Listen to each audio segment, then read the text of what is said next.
නාග මාණික්කය නිසා ඉතාමත් කුරුළු ලෙස අහානව ඝාතනය කරන ඉදිරි කොටස මෙතැන් පටන්. ඔන්න ඉතින් අහාන නාගවෙස් අරගෙන මහරෑ කාටත් හොරෙන් ගෙදරින් පිට වෙලා යනවා. මේ අත්තරේ බරණිව හිරකරන් ඉන්න භාෂා බරණිකින් අහන්නේ වෙස් වලාගෙන අහනට උදව් කරන්නේ මොන අරමුණකින්ද කියලා. බරණිකින් ඇත්ත එළියට ගන්න හිතාගෙන භාෂා නයි නටවන්නේ ගෙන්නලා නයි නලාව වාදනය කරලා බරණිට ඉන්න බැරි කරනවා. පුටුවේ ගැට ගහලා ඉන්න බරණිගේ සමේ පාට වෙනස් වෙලා බරණි අමාරුවෙන් කෑ ගහද්දී බරණිගේ බෙල්ලට ලණුවක් දාලා භාෂා ඇත්ත එළියට ගන්න හැදුවත් බරණි කට හොල්ලන්නේ නැහැ. මේ අතරේ නාග දේවාලට ගිය භාෂාගේ ගෝලයෙක් වීඩියෝ කෝල් එකක් අරන් දේවාලේ ඇතුළ භාෂාට පෙන්නනවා. එතකොටම කෝල් එකක් ඇවිත් මිනිස්සෙක් භාෂාට කියනවා අහාන ගෙදර නැහැ කියලා. ඔය අතරේ අහාන සිතියමක් අරගෙන කැලෑව පිරගෙන ඇවිදන් යනවා සිතියමේ තියෙන ශිව මන්දිරය හොයාගෙන. මේ අතරේ භාෂා බරණිට කියනවා අර මැරුණු විද්‍යාඥයාගේ පුතා ආර්යමන් කියලා. ඒ වගේම ආර්යමන්ගේ ලොකර් එකේ තමයි නාග මාණික්කයේ සැඟවිලා තියෙන මන්දිරයේ තියෙන තැන ගැන විස්තර තියෙන පේපර්ස් තිබුණේ කියලා. මෙතනදී අර මැරුණු විද්‍යාඥයාගේ පුතාගේ දර්ශනයක් අපිට පෙන්නනවා. මේ අතරේ ශිව මන්දිරයට යන පාර හොයන අහනට බිම තිබිලා හෝඩුවාවක් හම්බෙනවා. ආර්යමන්ගේ ලොකර් එකේ තිබුණු පේපර් ටික දැන් අහනගේ අතේ තියෙන නිසා මන්දිරේ හොයාගන්න විදිහක් නැතුව භාෂා දැන් වීරු වැටලා ඉන්නේ. මන්දිරේ හොයාගෙන යන අහනට උකුස්සෙක්ගෙන් ප්‍රහාර එල්ල වෙනවා. බිම් වැටෙන අහනට ත්‍රිශූලයක් හමු වෙලා උකුස්සට පහර දීලා ත්‍රිශූලයේ පොළවට සවි කරනවත් එක්කම අර සැඟවිලා තිබුණ ශිව මන්දිරය පස් සතුරෙන් මතුවෙනවා. මන්දිරයට ඇතුල් වෙන අහන නාගමාණික්කය දැකලා අතට ගන්නවත් එක්කම විශ්වය කැළඹෙනවා. නාගමාණික්කය අතට අරගෙන එතනින් පිට වෙන්න යන අහනගේ ජුවලරි එකක් ප්‍රතිමාවේ පැටලෙනවත් එක්කම අහන දකිනවා ප්‍රතිමාවේ ඇස්වල කඳුළු තියෙනවා.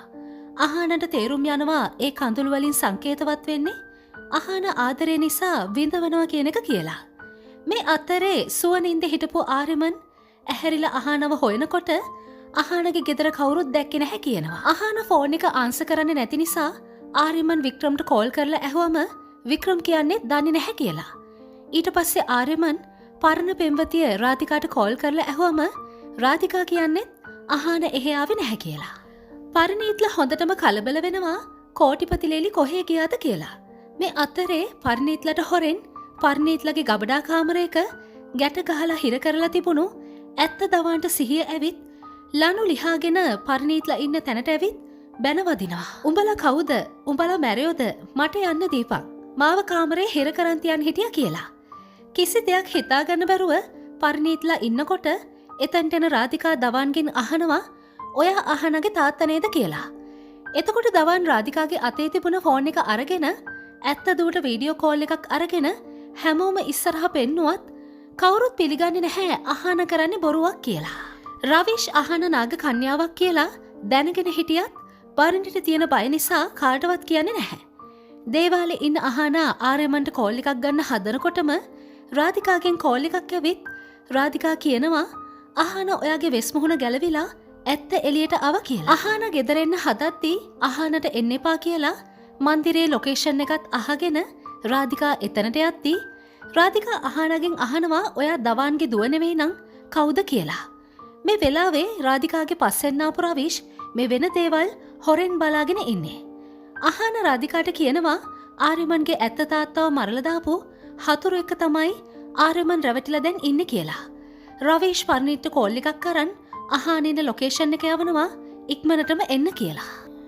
අහන රාධිකාට නාගමාණික්කය පෙන්නලා කියනවා මැණික ගන්න මුවාවෙන් ಭಾರತය විනාශ කරන්න ආපු චංගිස්තාන් පුරවැසියෝ තමයි පරිණීත්ලා කියලා. අහනගේ අතේ තියෙන නාගමාණික්කය දැකලා රාධිකා වගේම රවිෂ් පුදුම් වෙනවා. අහන මෙතනදි කියනවා අහන තමයි අනන්ත වංශයේ නාගරචන කියලා. අහන කියනවා මුලින් පූර්වි විදිහට ඉද්දී ආර්යමන් ගැන ආදරයක් ඇති වුණා කියලා. ආර්යමන්ගේ තාත්තගේ පේපර්ස් ආයෙත් ආර්යමන්ගේ අතට දෙන්න කියලා අහන රාධිකාට දීලා නාගමාණික්කේ ශිව දේවාලේ තැන්පත් කරන්න තමයි හදන්නේ. රාධිකා මෙතනදී බොරු රඟපෑමක් කරලා අහනක හිත දිනාගෙන නාගමාණික්කය හොරකම් කරන්නයි හදන්නේ. එතන වෙන දේවල් හොරෙන් බලන් හිටපු රවිශ්ව අහනට අහුවෙනවත් එක්කම රහාන රාධිකාගේ අතට නාගමාණික්කය දීලා රවිශ්ව පන්නගෙන ගිහින් නාගවෙස් මවාගෙන රවීෂ්ට පහර දෙනවා. ටික වෙලාවකින් එතැන්ට එන පර්ණීත්ලටත් අහාන නාගවෙස් මවාගෙන හොඳටම පහර දෙනවා. රාධිකා තාත්තට ලොකේෂන් එක දානවා ආර්යමන්ව එක්කගෙන එතනට ඉක්මනින් එන්න කියලා. අහාන පරිණීත්ට ලොකු ගලකින් පහර දෙන්න හදනකොටම එතැන්ට එන ආර්යමන් පරිණීත්තු බේරගෙන අහානගේ කීම පිළිගන්නේ නැතුව අහානව ප්‍රතික්ෂේප කරලා එතනින් යන්න යනවා. අහානව සනසන්න වගේ අහාන ළඟට එන රාධිකා නොසිතූ ලෙස නාගමාණික්කේ අහානගේ නළලට තියලා අහානගේ මතකේ නැති කරලා අහානට සිහි නැති කරවලා නාගමාණික්කයත් හොරකම් කරගෙන රාධිකා මකරෙක්ගේ වෙස් මවාගෙන අහානව අරන් ගිහින් දිය ඇල්ලෙන් පහලට විසි කරනවා. අහාන ගඟ දිගේ පාවෙලා යනවා. ඉතින් පාවෙලා යන අහානට මොකක් සිද්ධ වෙයිද? ඉදිරි කොටසින් හෙට හමුවෙමු.